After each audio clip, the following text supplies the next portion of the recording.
பிரிஞ்சிடலான்ற நான் இல்லாம நீ இருந்துருவியா? நான் பிரிஞ்சிடலாம் சொன்னா நீயும் சரிதான் நினைச்ச. சொன்னேன் உன்னை பாக்குறதுக்கு முன்னாடி வரைக்கும்.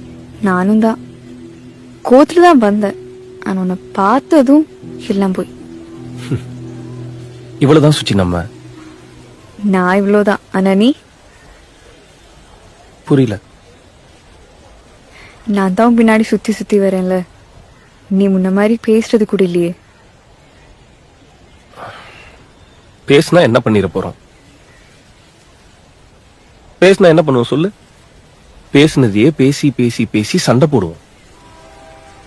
இப்ப ஏன் கோவப்படுற? இல்ல, நான் கோவம்லாம் படல. சரி, ஓப்பனா ஒண்ணு சொல்லவா? நம்ம எதுக்கெல்லாம் சண்டை போடுறோம் சொல்லு? லாஸ்டா எதுக்கு சண்டை போட்டோம் சொல்லு? பிறக்க போற குழந்தைக்கு எங்க மொட்டை போடுறதுன்னு என் ஊர்ல போடலாம் நான் சொன்னேன், உன் ஊர்ல தான் போடணும் நீ சொன்ன. இதுக்கு ஒரு 2 நாள் சண்டை. பிறக்காத குழந்தைக்கு அப்படி ஒரு சண்டை தேவையா? அது ஒரு 2 நாள் லூசு மாதிரி சண்டை போட்டுட்டு. ஆமாண்டா, நான் லூஸ் தான்.